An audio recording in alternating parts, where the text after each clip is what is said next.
ഏറ്റവും പ്രധാനപ്പെട്ട ഒരു വാർത്തയിലേക്കാണ് പോകുന്നത്. രാസലഹരി പരിശോധനയ്ക്കിടെ പിടിയിലായ യൂത്ത് ലീഗ് സംസ്ഥാന ജനറൽ സെക്രട്ടറി പി.കെ. ഫിറോസിന്റെ സഹോദരൻ പി.കെ.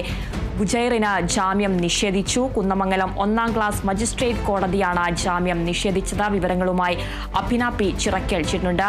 അഭിന, എന്തൊക്കെ കാര്യങ്ങളാണ് കോടതി നിരീക്ഷിച്ചത്? കൂടുതൽ വിശദാംശങ്ങൾ. ആദ്യഘട്ടത്തിൽ തന്നെ ഈ ഒരു കേസുമായി ബന്ധപ്പെട്ട് അന്വേഷണ ഉദ്യോഗസ്ഥരോട് സഹകരിക്കുന്നില്ല എന്നുള്ളത് നേരത്തെ തന്നെ പോലീസ് ഉദ്യോഗസ്ഥർ വ്യക്തമാക്കുകയും ചെയ്തിട്ടുണ്ടായിരുന്നു. ഇക്കാര്യങ്ങളെല്ലാം തന്നെ ചൂണ്ടിക്കാണിക്കുകയും ചെയ്തിട്ടുണ്ടായിരുന്നു.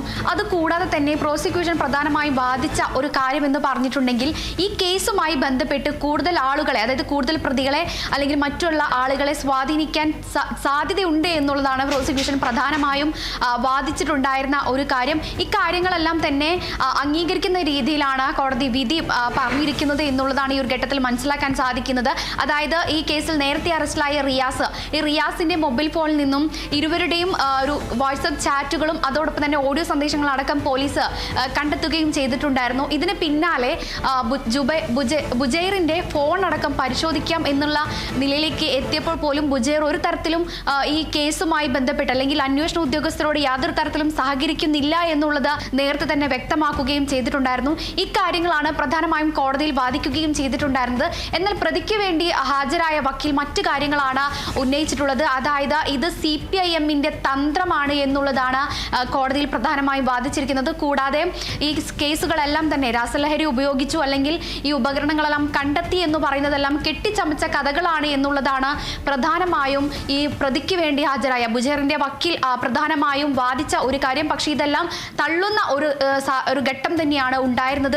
നമുക്കറിയാം, നേരത്തെയും പി.കെ. ഫിറോസ് ഉൾപ്പെടെയുള്ള ആളുകൾ പ്രതികരിച്ചിരുന്നതും അല്ലെങ്കിൽ ഇക്കാര്യങ്ങൾ തന്നെയാണ് പ്രധാനമായും ഉന്നയിച്ചിട്ടുണ്ടായിരുന്നത്.